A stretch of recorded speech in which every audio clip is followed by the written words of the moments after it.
Hello friend, मैं अजमान खान आपका welcome करता हूं हमारे YouTube channel Bilaspur exotic bird पर।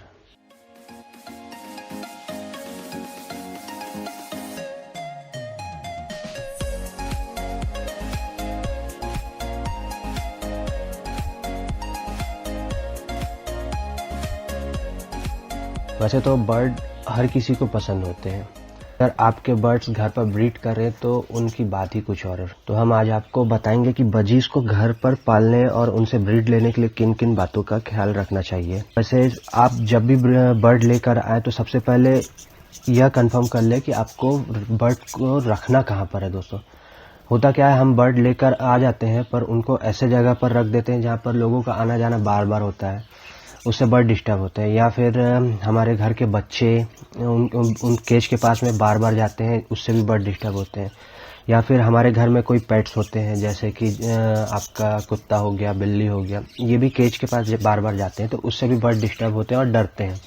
तो वो जल्दी आपके घर पर माहौल पे एडजस्ट नहीं हो पाते हैं, तो उससे आपके यहाँ जल्दी ब्रीड नहीं करते। या कभी कभी ऐसा होता है कि वो ब्रीड ही नहीं करते हैं क्योंकि उनको वो सिक्योर फील नहीं होता। तो आप कोशिश ये करें कि बर्ड को अच्छे ऐसे जगह पर रखें जहाँ उनको प्राइवेसी मिल सके, उनको प्राइवेसी रहे, वो अपने आप को सेफ फील करें। वो जब भी ब्रीड करें या अपने अंडे दें या जो भी, तो उनको लगे कि उनको सेफ फील हो, तब वो जाकर कहीं अंडे वगैरह या ब्रीड वगैरह करते हैं। और आप इस बात का ध्यान रखें कि केज ऐसे जगह पर सेटअप अपना बनाएं या केज रखें जहाँ पर सुबह की धूप पड़ती हो। मतलब सुबह की जो धूप होती है वो केज पर आए। इससे फ़ायदा ये होता है कि बर्ड्स को विटामिन D3 जो होता है वो आपका धूप से ही अच्छे से मिलता है। तो वो आपको सुबह की धूप आपके बर्ड्स को मिलेगी तो उनकी हेल्थ अच्छी बनी रहेगी। इस बात का ध्यान रखना चाहिए कि केज में वेंटिलेशन का सही हो। क्या होता है, हम केज कहीं पर ऐसे जगह पर बना देते हैं या इंडोर बना दिए जहाँ पर वेंटिलेशन सही नहीं होता है, तो वहाँ केज के अंदर में हब्स हो जाते हैं या ओवर हीट हो जाती है कॉलोनी आपकी। तो ये अच्छी बात नहीं है फ्रेंड। केज ऐसा रहे जहाँ पर हवा का बहाव बराबर होते रहे, मतलब एक तरफ से हवा अंदर जाए और दूसरी तरफ से हवा निकल जाए। इससे आपके केज में कॉलोनी आपकी ओवर हीट नहीं होगी और केज के अंदर में किसी भी तरीके की बदबू और ये सब नहीं होगी। तो इससे भी आपके बर्ड हेल्दी रहेंगे और टेम्परेचर आपका सही बना हुआ रहेगा। इसके बाद अगर आपकी कॉलोनी आउटडोर पर है तो इस बात का ख्याल रखें कि कॉलोनी या केज पर डायरेक्ट धूप मत आए, मतलब बहुत देर तक के धूप मत पड़े आपके केज पर।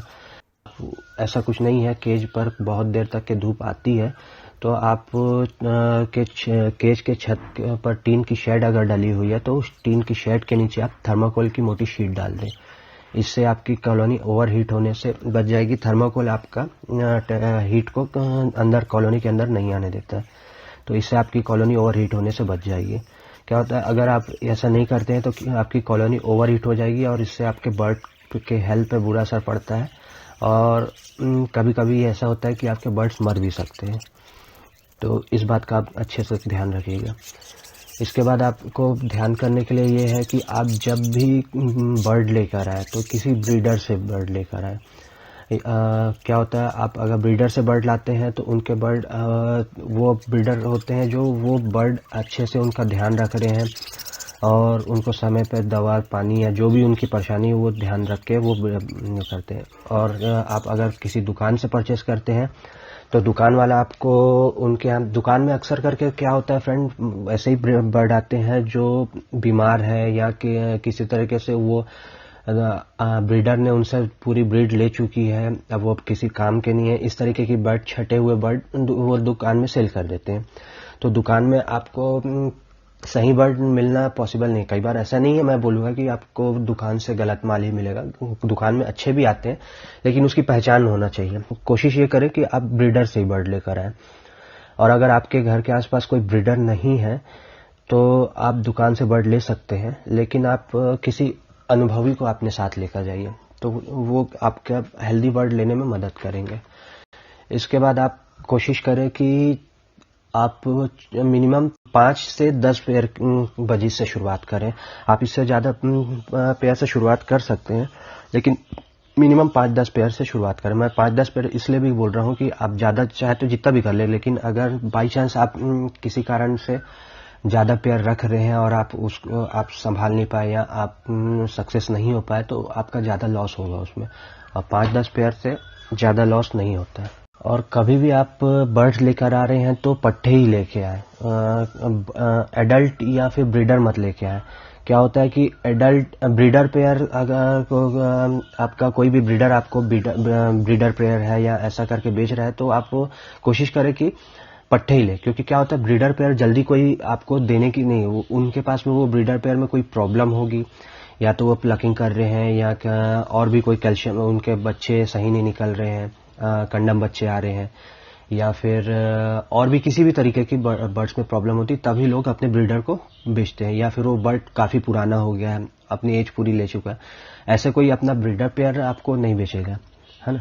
तो आप कोशिश ये करें कि आप पट्ठे लें, और ब्रीडर उसी समय या उस लेने की कोशिश करें जब कोई आपका पूरा सेटअप आपको बेच रहा है, तो वो आप वहाँ पर ब्रीडर ले सकते हैं, या अगर कोई भरोसे का है तो आप उससे ब्रीडर ले सकते हैं।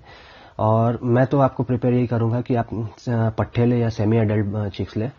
तो वो क्या होता है, पट्ठे आपके घर पे आकर आपके माहौल पे आप उनको जैसा एडजस्ट करना चाहें वो वैसा एडजस्ट हो जाएंगे, और वो जल्दी एडजस्ट हो जाएंगे और क्या आपके यहाँ जल्दी ब्रीड कर लेंगे। और अगर आपके ब्रीडर लेकर आए या एडल्ट लेकर आए तो वो पहले उस जहाँ पर है, जहाँ से लेकर आ रहे हैं वहाँ के माहौल को छोड़ के आ रहे हैं, और आपके घर पर आकर एडजस्ट होने में उनको थोड़ा समय लग सकता है, टाइम लग सकता है, तो वो ब्रीड करने में लेट करेंगे। तो इसलिए मैं ये आपको प्रिपेयर करूँगा कि आप पट्ठे लाएं तो वो जल्दी आपके यहाँ एडजस्ट हो जाएंगे। मैं उम्मीद करता हूँ मेरे द्वारा दी गई जानकारी आपको पसंद आई होगी, और अगर आपका किसी तरह का कोई सवाल हो तो आप कमेंट्स में मुझसे पूछ सकते हैं। मैं कोशिश करूंगा कि आपके सवाल के जवाब दूं। और अगर आपको वीडियो अच्छी लगी हो तो वीडियो को लाइक जरूर करें और चैनल को सब्सक्राइब कर लें।